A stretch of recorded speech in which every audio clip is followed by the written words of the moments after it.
एक ऐसा इंसान जिसे लोग अलेक्जेंडर द ग्रेट विश्व विजेता सिकंदर के नाम से जानते हैं। ऐसा लोगों का मानना है, मेरा नहीं। क्योंकि जो योद्धा मगध की सेना देखकर ही लौट जाए वो विश्व विजेता कैसा, और जो योद्धा बेकसूरों और बच्चों की हत्या करे वो सिकंदर कैसा। क्योंकि सिकंदर का मतलब ही होता है रक्षक। चलिए चलते हैं जुलाई 356 बीसी में प्राचीन मैसेडोनिया के पेला नाम के इस शहर में जन्मा यह योद्धा मैसेडोन के राजा फिलिप द्वितीय का पुत्र था, जो उस समय प्राचीन मैसेडोनिया पर राज किया करता था। उसके पिता ने उसका नाम रखा अलेक्जेंडर तृतीय। समय बीतता है और 343 बीसी में फिलिप अपने बेटे अलेक्जेंडर को पढ़ाने के लिए अरस्तु को बुलाया। उस समय अलेक्जेंडर की उम्र महज 13 वर्ष थी। अरस्तु ने उसे चिकित्सा और विज्ञान से लेकर दर्शन, राजनीतिक, प्राकृतिक विज्ञान और कला की शिक्षा दी। और इस तरह अलेक्जेंडर और अरस्तु के बीच ये रिश्ता महज 7 सालों तक चली। बीतते समय के साथ 336 बीसी में फिलिप द्वितीय की रहस्यमय तरीके से मृत्यु हो जाती है। हत्या का पीछे का राज राज ही रह गया, क्योंकि उसे उसके ही अंगरक्षक ने मारा, जिसका नाम था पोसनिस। पोसनिस से कुछ पूछताछ होती कि इससे पहले सैनिकों ने उसे वहीं मार डाला। फिलिप द्वितीय के हत्या के बाद सत्ता के बहुत सारे दावेदार उभर कर सामने आए। सिकंदर ने जितने भी दावेदार आए सभी को मारकर सत्ता को अपने हाथों में कर लिया। ऐसे तो अलेक्जेंडर तृतीय ने बहुत से कारनामे किए, जिसमें से एक कारनामा उसके जीवन का सार बन गया।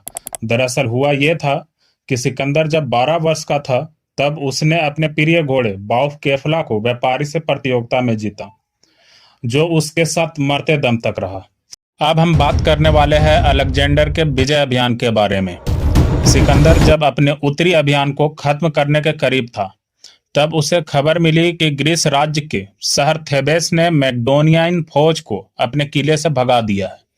सिकंदर के मन में संदेह हुआ कि कहीं अन्य राज्य भी विद्रोह ना करे। सिकंदर अपनी सेना के साथ दक्षिण की तरफ कूच किया और सिकंदर और उसकी सेना इस तरह से उस पर कब्जा किया कि थेबेस की सेना को आत्मरक्षा का भी मौका नहीं मिला और सभी को क्रूरता से मार डाला। ये सब देख ग्रीस के अन्य राजा भी आत्मसमर्पण कर दिए।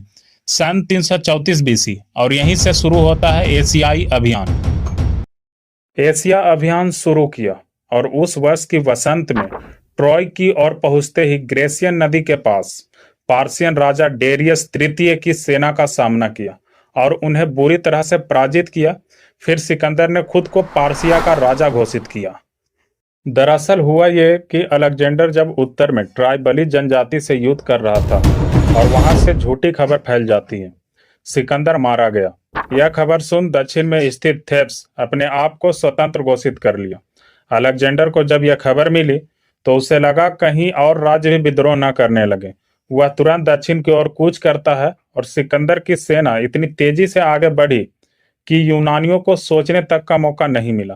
सिकंदर की सेना ने शहर को चारों ओर से घेर लिया और थेब्स शहर चारों ओर से बड़े बड़े दीवार से घिरी थी।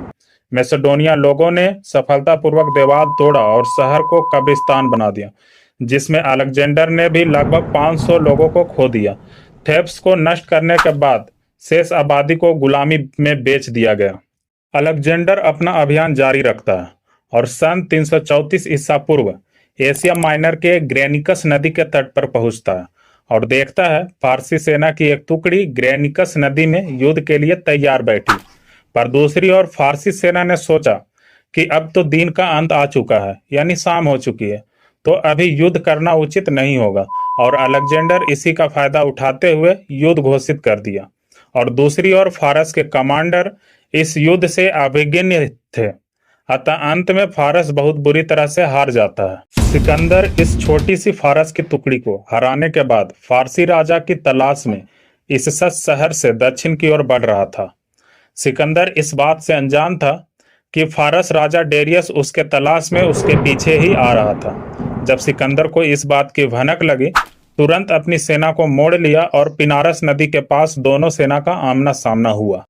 हालांकि फारसी सेना की संख्या मैसेडोनियन सेना से बहुत ज्यादा थी, लेकिन समस्या ये थी कि युद्ध का मैदान एक तरफ इस्सस की खाड़ी से घिरा था और दूसरी तरफ अमानस पर्वत की तलहटी के उबड़ खाबड़ इलाके से।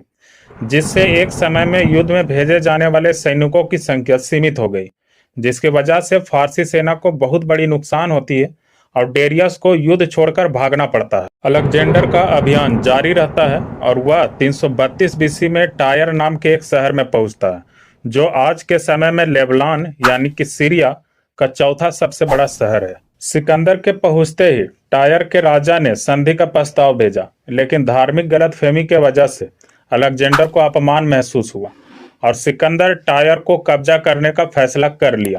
पर सिकंदर के सामने एक बहुत बड़ी चुनौती थी, एक नदी को पार करना जो बहुत ही गहरा था।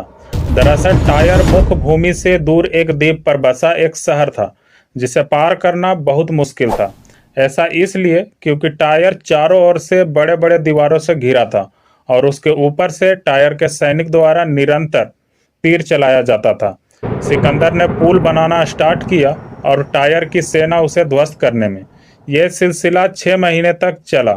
अंत में सिकंदर ने पुल का निर्माण कर ही लिया और टायर को अपने कब्जे में ले लिया।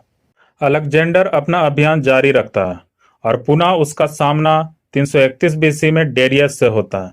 डेरियस इस बार एक विशाल सेना लेकर सामना करता है, जो 2,50,000 सैनिक के साथ था और सिकंदर के पास मात्र 47,000 सैनिक थे। युद्ध शुरू होता है और अलेक्जेंडर की सेना कमजोर दिखने लगती है।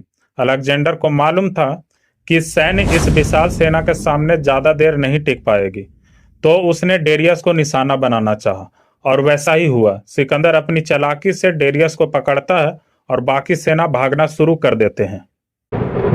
गोगामेल में डेरियस को हराने के बाद सिकंदर फारस से होते हुए साम्राज्य के प्रमुख शहरों पर कब्जा करने के लिए आगे बढ़ा। वह विशेष रूप से पास से पोलियस तक पहुंचने के लिए उत्सुक था।